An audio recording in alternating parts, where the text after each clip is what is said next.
Listo. Entonces, este es un programa que nosotros llevamos ejecutando con la empresa hace 4 años y realmente hemos tenido pues una muy buena tasa tanto de aprobación como de aceptación y comercialmente hablando. Es el programa que lidera las ventas actualmente en Global Exchange International. Es un proceso que, pues como su nombre de pronto les dice algo, Professional and Talent USA Program, pues se buscan como profesionales con talentos que puedan emigrar hacia los Estados Unidos. Dando como un breve resumen del contexto migratorio de Estados Unidos, ustedes saben, o si no lo saben, les cuento que en Estados Unidos hay dos categorías de visas. Están las visas de no inmigrante y las visas de inmigrante. ¿Cuál es la diferencia básica de esto? Las visas de no inmigrante es las que tienen la mayoría de personas. De pronto algunos de ustedes tienen visas de turismo, de estudio, las famosas J1 de Au pair, entre otras. Estas visas no conducen a residencia permanente, son visas delimitadas temporalmente y evidentemente son visas pues que no les van a dar una residencia ni al corto, mediano ni a largo plazo. Está la otra esfera que son las visas de inmigrante, que estas sí son visas que dan residencia permanente. ¿Qué es ser residente permanente en Estados Unidos? Básicamente es uno de los beneficios migratorios más altos que existe, solo superado por el hecho de ser ciudadano americano.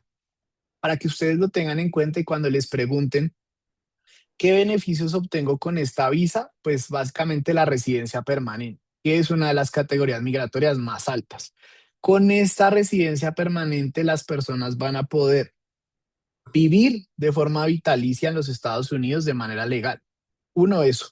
Dos, trabajar de forma legal en lo que quieran, sin ningún tipo de restricción. Esto también de forma vitalicia. Tres, el tema de, pues cuando obviamente la mayoría de prospectos tienen su familia, em, pueden emigrar con sus hijos, entonces sus hijos pueden acceder a la escuela, a las universidades, entonces esto es otro beneficio.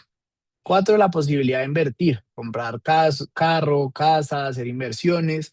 Quinto, y muy importante que muy pocas visas dan, es el tema de entrar y salir del país. Aquí con esto ustedes no tienen ninguna restricción, entonces pues eso es muy llamativo porque hay gente que dice como no, pero es que yo no me quiero quedar encerrado en Estados Unidos, tranquilo, con la residencia lo va a poder hacer. Y ya lo último que de pronto también funciona como gancho es que a los 5 años de ser residente se puede obtener la ciudadanía americana o se puede aplicar a la ciudadanía americana, que ya es el beneficio migratorio máximo de, pues, de Estados Unidos.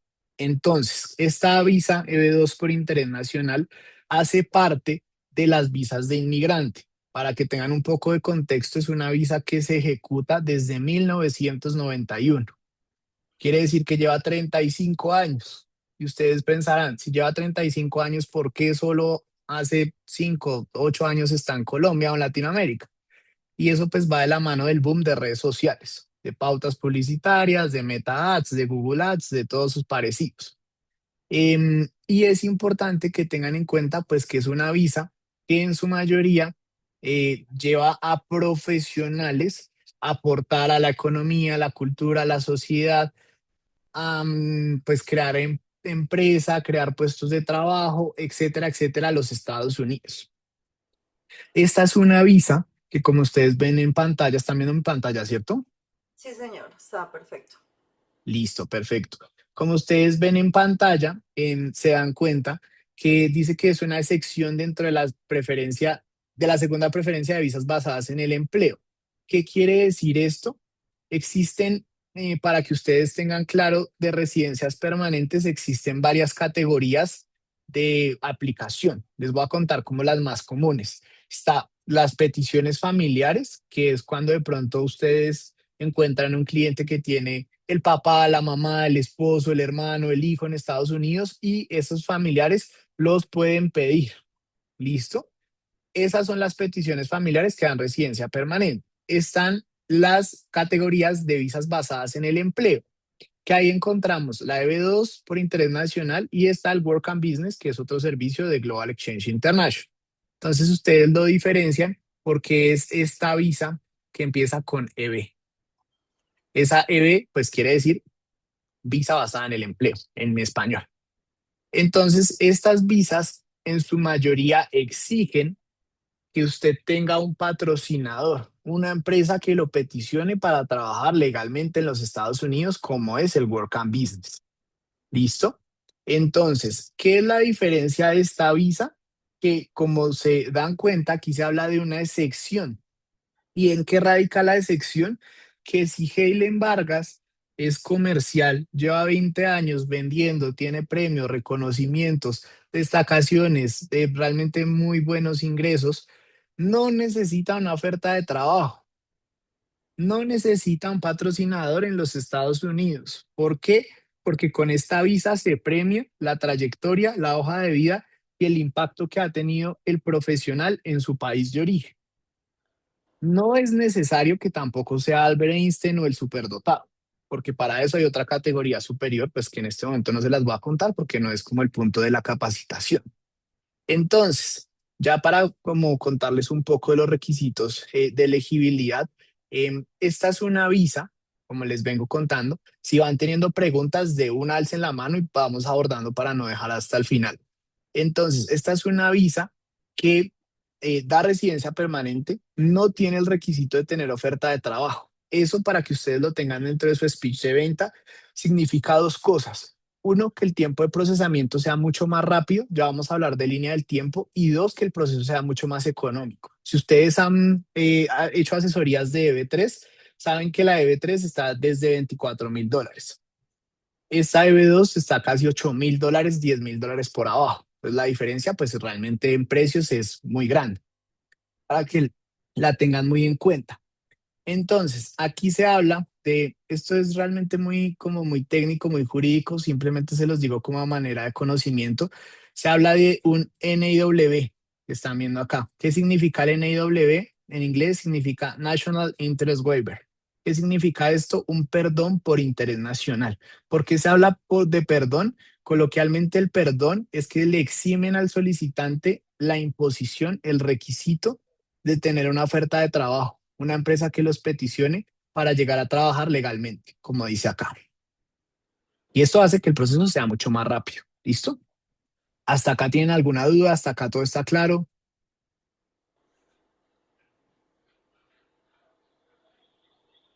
Sí, está claro, gracias. Listo. No sé si por acá ya está el doctor José Julián Zamora. Sí, ya está acá. Entonces, bueno, antes de que el doctor José Julián Zamora les explique un poco de los requisitos, les voy a contar qué es el Professional on Talent.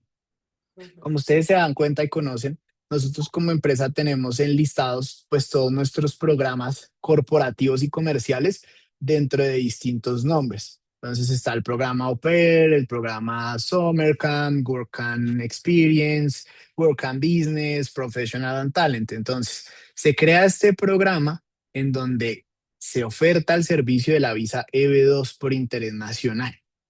Aquí nosotros ofrecemos un acompañamiento integral sobre cómo construir un caso sólido de EB2 por interés nacional sin patrocinio, resaltando habilidades, talentos y un proyecto propuesto por el solicitante. Es un servicio 360. ¿Qué quiere decir 360? Que realmente nosotros hacemos todo el acompañamiento desde el día cero, que es el perfilamiento del cliente, hasta el día 1000, no, obviamente no dura todo el tiempo, hasta que el cliente obtiene su green card. Es un servicio muy al cliente, muy al detalle y muy obviamente como prospectado a que la persona pues se sienta muy bien como calificada, acompañada. Tengan en cuenta que para este tipo de programas, pues como que ustedes se van a sentar siempre con profesionales que ya tienen muchos años de experiencia. Entonces pueden ser psicólogos, ingenieros, médicos, enfermeros, arquitectos, bueno, lo que quieran, inversionistas. Entonces, pues son personas que ya obviamente tienen una formación, pues que están buscando un servicio muy premium, que es lo que nosotros damos con el Professional and Talent. Ahora, ya le doy paso al doctor Zamora, creo que algunas personas también ya lo conocen, se los presento formalmente. Él hacía parte también del staff jurídico de Global Exchange International y pues ahora hace parte como de todo el tema del Professional and Talent y es una de las personas que ha tenido mejores resultados comercialmente en el último año.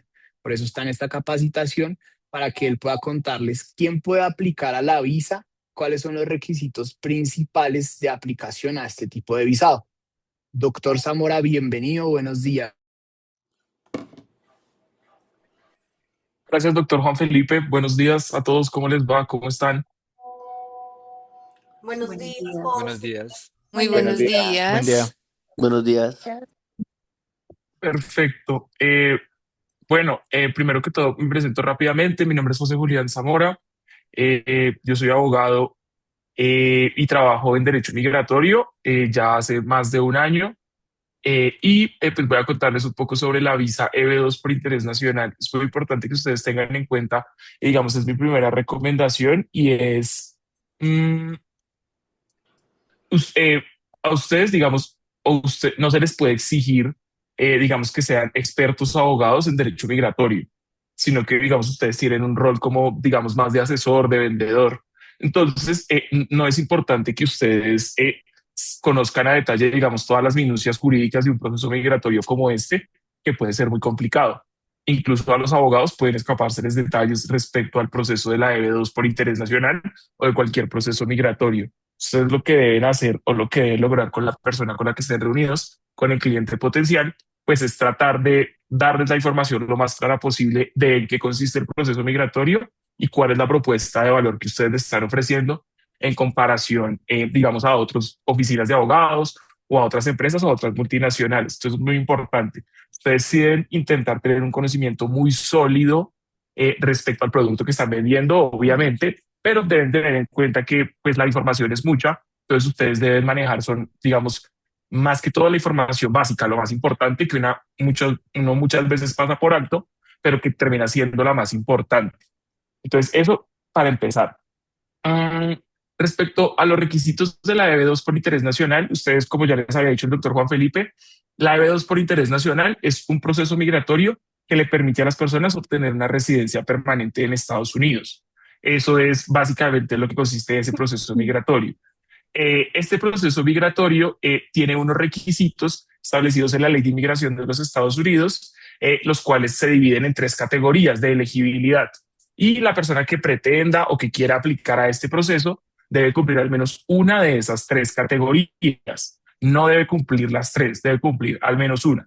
Eso es muy importante. ¿Cuáles son esas categorías de elegibilidad? En primer lugar, que la persona tenga un título universitario, es decir, que haya estudiado una carrera universitaria de al menos 4 años o más, lo que en Estados Unidos se conoce como un bachelor degree, y que tenga también un título avanzado, un título de maestría o un título de doctorado. Esa es la primera categoría de elegibilidad y acá debemos detenernos en varios puntos importantes. Primero, ¿qué se considera para Estados Unidos un título universitario? Primero, tiene que ser el factor tiempo, es decir, que la carrera haya durado o haya tenido una intensidad mínimo de 4 años. Eso es muy importante. No en todos los países funciona igual, pero digamos en Colombia, generalmente y en los países de Latinoamérica, más que todo y en Europa, las carreras universitarias sí tienen esa duración, 4 o 5 años. Eso es muy importante. Entonces, acá ustedes de entrada, cuando una persona les diga, no, mire, yo tengo un técnico en el SENA o tengo un tecnólogo o yo no he estudiado nada formal, pues entonces ustedes ya saben, no que la persona no pueda aplicar a EB2, sino que la persona no puede aplicar a EB2 por medio de esta categoría de elegibilidad. Ahora bien, es el título universitario, como les decía, la persona debe estar formalmente graduada. Eso es muy importante. Hay gente que dice, no, pues yo empecé a estudiar derecho, pero me quedé en octavo semestre. Eso tampoco funciona. La persona tiene que haber terminado formalmente sus estudios. Eso es muy importante. Y digamos, la segunda parte de este requisito de esta categoría es que la persona tenga un título avanzado. Por título avanzado, Inmigración y los Estados Unidos entiende un posgrado, en este caso una maestría o un doctorado. Entonces acá también, digamos, hay que hacer la diferenciación de lo que no funciona o no sirve como título avanzado. Entonces, por ejemplo, en Colombia existe algo muy particular que no existe en la mayoría de países, que es una especialización. Una especialización es un estudio de profundización que se hace después de una carrera universitaria en el cual uno profundiza sobre cierto tema. Ese estudio de especialización tiene generalmente una duración de un año y pues a uno lo certifican para eso. Uno va a una universidad y le dan el diploma y uno paga. esa especialización, muy importante, como el técnico y el tecnólogo, no equivale a un título avanzado. Es decir, si una persona tiene únicamente una especialización, eso no significa que para Estados Unidos tenga una maestría o un doctorado. Entonces es muy importante que ustedes al momento de hacer las preguntas iniciales al cliente, antes de ustedes empezar a contarle o cuando están hablando antes de agendar la reunión, ustedes deben preguntarle a la persona en detalle cómo cuál es su situación académica y profesional para de esa manera ustedes poder saber, mire, si aplica o no aplica, voy a perder el tiempo en una asesoría con una persona de 20 minutos cuando no aplica. Eso es muy importante. Ustedes todo el momento tienen que hacer el filtro. Entonces, digamos, esa es la primera categoría de elegibilidad. Ahora bien, respecto a los posgrados, debo decirles yo que hay bastante flexibilidad en ese sentido. ¿Qué quiere decir eso? Ustedes sabrán que, por ejemplo, actualmente uno puede cursar una maestría en España virtual desde Colombia o desde Miami y esa maestría dura un año y uno sale graduado como administrador de empresas o administrador en salud pública, etcétera. Esas maestrías virtuales de un año sí equivalen a una maestría como un posgrado para este proceso. Es decir, no hay ningún inconveniente en que el posgrado se haya cursado de manera virtual o no tenga una regularidad, digamos, muy amplia. Por ejemplo, generalmente, y no sé si ustedes lo saben, las maestrías en Colombia tienen una duración de 2 años. Uno debe cursar 2 años de estudios y además presentar un trabajo de grado, una tesis, y sustentarlo. Esa es la regla general, digámoslo. Ese debe ser el parámetro que ustedes deben utilizar para saber si una persona sí hizo una maestría, pero eso tiene excepciones. En Estados Unidos, por ejemplo, y en España más que todo, las maestrías tienen una duración únicamente de un año y muchas se pueden cursar de manera completamente remota. Esos posgrados también equivalen a maestrías oficiales que cumplen el requisito para poder aplicar a este proceso. Eso, digamos, es muy, muy importante. Hay gente que, por ejemplo, dice, y por eso es muy importante que ustedes pregunten, yo he tenido casos donde la gente me dice, no es que yo tengo una maestría porque así dice en el diploma. Y uno le dice, venga, ¿y esa maestría usted dónde la estudió? ¿Cuánto tiempo estudió? Y la persona dice, no, yo estudié mes y medio en una universidad. Entonces ustedes dicen, oiga, obviamente parece que es absurdo y es incompatible que el tiempo de duración de ese estudio equivalga a lo que exige oficialmente una maestría. Entonces eso es muy importante, esa verificación no debe ser muy profunda, ustedes no deben pedirle en este punto al cliente ningún documento para revisarlo, eso lo hará, digamos, el equipo jurídico más adelante, en el paso siguiente, pero ustedes sí deben, digamos, tratar de tener una certeza mínima respecto a la formación de la persona. En relación con el doctorado, pues, funciona exactamente igual. Un doctorado es un estudio de posgrado que tiene generalmente una duración de 5 años, puede ser de 3 a 5 años, y que termina con una publicación de una tesis, la cual es sustentada un escrito, un estudio investigativo. Esa también actualmente se puede cursar completamente de manera virtual y, digamos, puede tener una duración distinta dependiendo de lo que se demore la persona escribiendo la tesis. Entonces, ustedes tienen un marco de 3 a 5 años. Eso es muy importante. ¿Qué es importante que tengan en cuenta también? Los estudios deben estar completamente concluidos y la persona debe estar graduada. Y acá es donde ustedes pueden jugar un poco con el cliente. ¿Qué quiere decir eso? Cuando se presenta el caso ante inmigración, la persona debe estar graduada de la carrera universitaria y, por ejemplo, de su maestría. Eso es indispensable. La persona formalmente no cumpliría los requisitos para poder aplicar el proceso. ¿Qué es lo que pasa? Que como este proceso no se hace de un día para otro, ustedes pueden darle alternativas al cliente. Por ejemplo, yo el día de ayer tuve una asesoría con una persona. La persona llevaba 10 años trabajando como ingeniero de sistemas, como programador desde el 2015, una profesión y un perfil, digamos, muy, muy bueno, pero desafortunadamente la persona solo se había graduado de su carrera como ingeniero formalmente en 2025. Entonces ustedes dicen en ese caso, oiga, la persona no aplica a EB2 por interés nacional porque si bien tiene 10 años de experiencia en empresas en Estados Unidos, solo tiene un año de graduado.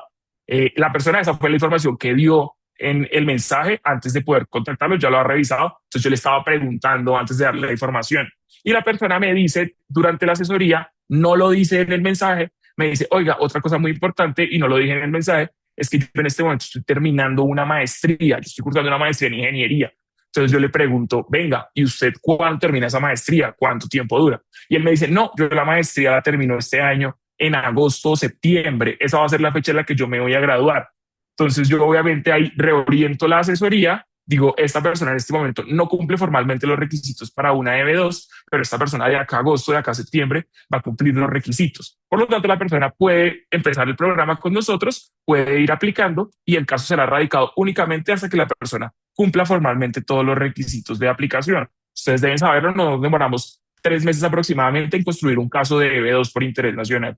Entonces, si la persona va a comité, por ejemplo, la otra semana con nosotros, firma contrato la otra semana, paga, y nosotros empezamos a trabajar en todo el caso, pues muy posiblemente cuando se vaya a radicar, la persona ya cumplirá formalmente los requisitos. Entonces, digamos, acá ustedes tienen un juego importante. Ahora bien, si la persona le dice, no, yo acabo de empezar la maestría y me faltan 10 meses, pues puede ser mucho más complicado. Pero entonces, eso es muy, muy importante. Vamos a revisar la segunda categoría de elegibilidad. Importante, precisión de la primera categoría que se me olvida. Y es un error muy, muy común. Cometen incluso abogados que son expertos en esto y es cuando una persona tiene una carrera universitaria y un título de posgrado de maestría, por ejemplo, califica automáticamente a este proceso migratorio así esa persona no tenga experiencia profesional. Es decir, no es un requisito de este proceso y de esta categoría que la persona tenga alguna experiencia. La persona tiene una maestría y está graduada, califica automáticamente. Ustedes no tienen que cuestionarle si no tiene experiencia. Claramente, si la persona tiene 20 años de experiencia profesional, pues eso, digamos, solidifica mucho más el perfil. No quiere decir que la persona no pueda aplicar. Eso, digamos, es muy, muy importante. Creo yo que en la presentación, por ejemplo, que estábamos hablando del doctor Juan Felipe, dice título universitario, maestría y al menos 3 años de experiencia profesional. La presentación lo hace o fue construida en el sentido de tratar de coger el perfil más sólido posible o más calificado para no ir tan justos. Pero eso es importante que ustedes lo sepan. No se necesita experiencia profesional cuando la persona tiene la maestría, sino que califica automáticamente. Eso es muy importante. La segunda categoría de elegibilidad, que la persona tenga un título universitario, las mismas consideraciones, mínimo 4 años, no técnico, no tecnólogo, y como y si no tiene el título avanzado, es decir, no tiene la maestría o el doctorado, que pueda demostrar una experiencia profesional equivalente que homologue o que le perdone el título avanzado. ¿Cuál es esa experiencia profesional? 5 años de experiencia profesional posteriores a que se haya graduado. Eso es muy importante. Entonces, y que sea relacionada, obviamente, con lo que estudió. Esos son los dos requisitos, que sea posterior al grado y que sea relacionada con lo que estudió. O sea, hay mucha gente que les dice, como mi caso de ayer, por ejemplo, el muchacho que me decía, mire, yo tengo 10 años de experiencia, pero yo me gradué el año pasado. Entonces, obviamente, digamos, esa experiencia, si bien puede ayudar, digamos, a reforzar el expediente, o sea, 10 años de experiencia antes de graduado pueden funcionar mucho si tienen relación, pero no sirve formalmente para saber si la persona califica o no califica. Eso es muy, muy importante. Y que la experiencia sea relacionada. Y acá también hay unos campos donde es más amplia la posibilidad y en otros es más restringida. Por ejemplo, piensen, por ejemplo, un administrador de empresas o un abogado, pues tiene un campo de acción profesional mucho más amplio. Entonces, ustedes tienen más posibilidades de que sea relacionado. Entonces, si ese abogado se dedicó a ser funcionario público o a ser profesor o a ser académico o a ser abogado en ejercicio, pues digamos, todo ese tipo de cosas tienen relación con la profesión de abogado. Entonces, ahí hay un margen muy amplio, generalmente sí cumple. Pero digamos, hay casos de casos. Por ejemplo, hay, no sé, ingenieros de sistemas, por ejemplo, y el ingeniero de sistemas tiene una tienda donde vende celulares, ¿sí? Entonces ustedes entenderán que esa experiencia profesional pues no es equivalente a la profesión que estudió, por lo tanto no podría esa persona homologar esa experiencia profesional para aplicar a este proceso. Esa, digamos, es muy, muy importante. Importante acá, claridad, que no equivale a experiencia profesional. Las prácticas en la universidad, las pasantías, el campamento de verano, eso no equivale a experiencia profesional formal, no puede ser homologado. Que sí puede ser, y las personas tienen muchas dudas, y es, mire, yo no trabajé en una empresa, sino que yo trabajé independiente, yo tengo clientes. Eso no hay ningún problema. Una persona no tiene que tener un empleador o un contrato de trabajo para poder demostrar experiencia profesional. La experiencia profesional se puede demostrar de muchas maneras. Entonces, eso es muy importante. Y la última categoría de elegibilidad es una categoría que se llama por habilidades excepcionales. Y este nombre suele ser engañoso muchas veces y también he visto asesores que cometen este error. La última categoría de elegibilidad de la EB2 está dirigida para personas que no alcanzaron a terminar sus estudios universitarios o no cursaron ningún estudio formal, pero por su experiencia profesional pueden aplicar a este proceso. ¿Qué quiere decir esto? En esta categoría, digamos que es la categoría donde uno encaja todos los casos que no encajaron en las dos anteriores categorías. Y ustedes cuando perfilan a un cliente deben hacerlo en orden. Las categorías en la ley vienen en orden. Entonces, la primera, la segunda y la tercera. Si la persona no cumplió la primera y la segunda, entonces yo lo hago y lo verifico por la tercera. ¿Cómo funciona la tercera categoría? Una persona, para poder aplicar la tercera categoría de elegibilidad para una EB2, tiene que demostrar al menos 10 años de experiencia profesional continua y progresiva en un campo del conocimiento en específico. Es decir, por ejemplo, si mi cliente de ayer hubiera trabajado como programador al menos 10 años, así él no se hubiera graduado formalmente de su carrera universitaria, él hubiera podido aplicar a este proceso. ¿Qué es lo que pasa con esa experiencia que él tenía desde 2015? Primero, esa experiencia no fue continua. Él durante varios años y varios meses tuvo tiempos donde no estuvo trabajando. Y en segundo lugar, el cliente no estaba completamente seguro de poder acreditar al menos 10 años. Entonces, ahí es muy importante que ustedes tengan cuidado. Acá toca preguntarle al cliente, porque en los otros casos es más objetivo y es: ¿usted tiene el diploma? ¿Sí o no? Y ahí sabemos si tiene la maestría o la carrera. En este caso, toca ser muy claro con el cliente, decirle: mire, nosotros podemos continuar con su proceso y estudiarlo en un comité, siempre y cuando usted esté seguro que puede acreditar al menos 10 años de experiencia profesional por cualquier medio. Eso es, digamos, muy, muy importante. Entonces, acá también podrán ir incluidos las personas que hicieron un técnico, un tecnólogo, que no terminaron su carrera universitaria, pero que tienen, digamos, una experiencia profesional amplia. Y también importante que ustedes tengan en cuenta, pues, que esa experiencia profesional tiene que ser legítima, ¿no? O sea, como legal, como demostrable. Por ejemplo, dos errores muy comunes. Hay personas, por ejemplo, que no terminaron, por ejemplo, derecho, medicina, piensa en contabilidad, es una carrera que solo se puede ejercer con licencia en la mayoría de los países, incluidos Estados Unidos. Es decir, si uno no estudió formalmente una carrera, uno no puede ejercer la abogacía en Estados Unidos, o la medicina, o la contaduría. Entonces, es absurdo que una persona les diga: oiga, yo llevo 10 años trabajando como contador, y la persona no se graduó de la carrera. Entonces, ese perfil podría ser como: venga, es raro. Esa profesión que usted me dice que ejerce requiere título, requiere licencia, por lo tanto, parece que no es muy claro para mí que usted pueda ejercer 10 años de una profesión si no tiene el título. Eso es muy importante para que ustedes puedan diferenciar. Y en segundo lugar, importante, hay gente que dice: oiga, yo me fui a estudiar, por ejemplo, la persona se graduó en 2020 de su carrera. Eso es súper frecuente. Y la persona se fue a estudiar inglés a Estados Unidos. Y la persona lleva 5 años estudiando inglés en Estados Unidos, y además la persona, violando los términos de su visa de estudio, trabaja en Estados Unidos de manera virtual en Colombia. Entonces tiene un trabajo virtual y trabaja desde su portátil mientras estudia y está en Estados Unidos. Obviamente, esa experiencia que la persona cree de 5 años y que cree que es una gran experiencia, pues la verdad es que no funciona en este caso, porque uno no puede decir en Estados Unidos: oiga, no, es que esta persona trabajó 5 años virtual, estaba violando los términos de una visa, pero yo quiero que usted me homologue esta experiencia como para poder aplicar a este proceso. No sé si me entienden el contrasentido, y es: si uno tiene una visa de estudio, no puede trabajar, entonces no podemos decir: oiga, la persona tiene 5 años y los 5 años los hizo mientras estaba trabajando ilegal en su país. Entonces, digamos, eso tampoco funciona tan bien, muy, muy importante. Digamos, esas son las categorías de elegibilidad. Como ustedes pueden mirar el ejercicio, digamos, más didáctico para poder saber qué aplica y no aplica, el tira al caso a caso, es decir, a lo largo de las asesorías ustedes se van dando cuenta, porque las personas saben con cada cosa rara. Entonces ahí ustedes, digamos, se ponen al límite de aplicar que sí puede ser, que no puede ser. No en todos los casos hay verdades absolutas, no los criterios siempre aplican completamente igual, entonces toca ser muy cuidadosos. Y aquí algo muy importante, y con lo que quiero cerrar, digamos, para darle paso al doctor Juan Felipe nuevamente: estas categorías son el requisito mínimo indispensable para que una persona pueda aplicar a un proceso de EB2.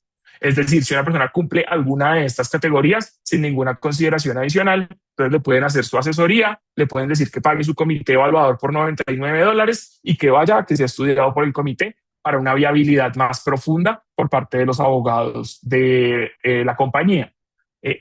Generalmente las personas les van a preguntar: mire, es que yo he escuchado que esta visa es para personas que tienen publicaciones y que han ido a congresos y que se han dedicado a la docencia y que son muy, muy destacados, o descubrieron la cura contra el cáncer, o se inventaron Facebook. Es lo que la gente generalmente ve en redes sociales o cuando busca en internet. Entonces Entonces la respuesta ahí tiene que ser contundente y es, mire, los requisitos de elegibilidad de la visa de B2 son estos que están en la ley y son estas tres categorías. Si usted cumple esos requisitos, usted puede aplicar a este proceso. Usted tiene que tener en cuenta que hay ciertos criterios o ciertos aspectos que ayudan a reforzar su perfil, pero no son obligatorios en todos los casos, porque todos los casos no son iguales y no todas las experiencias son iguales. Piensen, por ejemplo, y si ustedes revisan la página de UCIS, ustedes pueden entrar al Departamento de Inmigración y poner EB2 por interés nacional. El departamento, la página web oficial les va a explicar estos requisitos que yo les estoy explicando y en la página web ustedes van a ver que tenga premios, que tenga reconocimientos, que tenga publicaciones. Eso puede hacer pensar que si la persona no los tiene no puede aplicar. Eso es mentira. Eso, digamos, es un criterio orientativo para poder saber si la persona puede, su perfil es fuerte o no es fuerte. Pero eso puede variar de profesión a profesión. Y ese es el ejemplo clásico. Nosotros tuvimos un comité hace como 2 meses de un cirujano, era un cirujano que tenía 20 años de experiencia, tenía 2 especializaciones médicas, era un perfil muy, muy robusto y en la persona, digamos, no, la persona tenía, digamos, la persona tenía muchas, muchas dudas respecto a su perfil, si podía calificar, si no podía calificar, porque la persona se había dedicado únicamente a ser cirujano. Entonces, si la persona no había sido profesor, la persona no había participado en ningún congreso, no había hecho ninguna publicación. Entonces, ahí fue, digamos, muy claro en explicarle y es, mire, hay cosas que funcionan como criterio orientativo únicamente y hay cosas que son los requisitos de ley que tenemos que revisar. Usted formalmente cumple muy bien los requisitos de ley, que su perfil no tenga esas particularidades o esté enfocado en ese aspecto, no quiere decir que usted no pueda aplicar a este proceso. Y eso pasa con la mayoría de las profesiones. Los psicólogos, el personal de la salud, los abogados. Entonces eso es muy importante que lo tengan en cuenta. Y es, una cosa son los criterios que ayudan a reforzar un perfil. Obviamente si la persona tiene publicados 10 libros, pues funciona muy bien, pero si no los tiene, pues igual si cumple las categorías, puede aplicar. Entonces eso es muy importante y es lo que es obligatorio y lo que es adicional y le suma muchos puntos al perfil. Digamos, son las categorías de elegibilidad. De esto podría hablarse mucho, pero digamos, creo que con esta información básica, pues ya tienen, digamos, elementos suficientes para poder hacer mejor sus asesorías. Y quería cerrar aquí y muy importante, y es algo que yo veo en la práctica todos los días y es, antes de que ustedes se conecten a una asesoría, ustedes ya deben conocer esta información de antemano, si la persona los contactó. Es decir, si una persona los contactó por WhatsApp, por ejemplo, pues ustedes ya debieron haberle hecho un filtro mínimo de usted estudió algo, usted tiene algún estudio avanzado, cuántos años de experiencia profesional tiene, etcétera. Entonces, digamos, con ese filtro previo, que puede ser muy breve, ustedes ya deben tener una idea de la persona si califica, si no califica, porque categoría ustedes deben revisar el caso antes. Ustedes no pueden llegar a la asesoría a preguntarle a la persona ciegas sin saber bien qué es lo que están preguntando, porque la persona siempre va a percibir eso como improvisación. Es decir, si yo llego y le pregunto al señor Juan Felipe, venga, ¿usted qué estudió? Y usted, la persona va a percibir eso como que ustedes están improvisando y no leyeron ni siquiera la información que la persona se tomó el tiempo de enviarles por el canal de contacto. Entonces, esto es muy importante. Ustedes deben revisar y ustedes ya deben haber hecho su ejercicio, así sea en una hojita, escribiendo, oiga, se califica por esto, esto y esto, y digamos de esa manera llegar a la asesoría y ya antes de empezar la asesoría hacer, digamos, otro filtro adicional preguntándoles ciertas cosas particulares para que la persona sienta que la están evaluando y ahí ustedes puedan completamente terminar de verificar. Porque afortunadamente la gente muchas veces en el primer contacto no dicen todo. Entonces mi cliente ayer se le pasó y era importante, él por WhatsApp pudo haber dicho, oiga, yo estoy terminando una maestría, él no lo dijo, si yo no le hubiera preguntado antes de empezar la asesoría, yo no lo hubiera sabido, entonces yo le hubiera dicho, mire, usted en este momento no califica, no podemos hacer nada y terminar la asesoría. Entonces es muy, muy importante eso, que ustedes hagan su trabajo antes y lleguen a la asesoría y antes de empezar la asesoría se cercioren y hagan preguntas inteligentes que les permita a ustedes estar más seguros de si califica o no califica. Eso es muy importante. Creo que eso sería todo. Muchísimas gracias. Si tienen alguna pregunta, los escucho. Gracias, doctor Zamora. Aquí Blanca Chacón tiene una duda. Tienes el micrófono apagado, Ya, Blanca.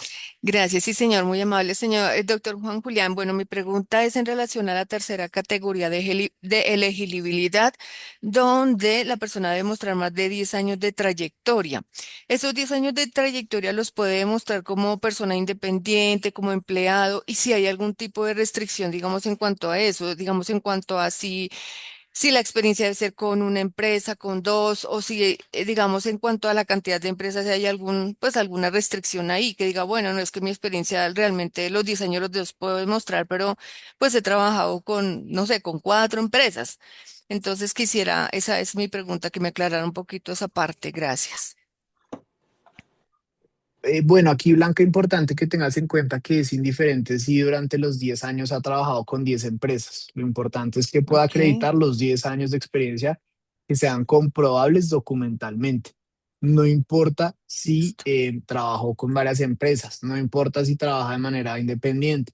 Lo importante es que documentalmente pueda probar esos 10 años. Ok, gracias. Listo. Aquí, a modo de conclusión de esta primera, de estos requisitos de elegibilidad, hagan un ejercicio muy sencillo. Digamos que ustedes pueden perfilar a un lead muy fácil y yo lo hago con 3 preguntas. Si dos de estas preguntas responde el cliente sí, de una vez ustedes saben que califica para una EB2. Si responde dos no, ya es difícil. Y si responde tres no, pues evidentemente no califica. ¿Cuál es la primera pregunta? ¿Usted tiene título académico profesional? Sí. ¿Cuál es la segunda pregunta? ¿Usted tiene 5 años de experiencia o más en su campo después del título? Sí, ya calificado. Sí, dice. O la tercera pregunta puede ser como, ¿o usted tiene más de 10 años de experiencia trabajando en su campo? Si se dan cuenta, pues todo va encaminado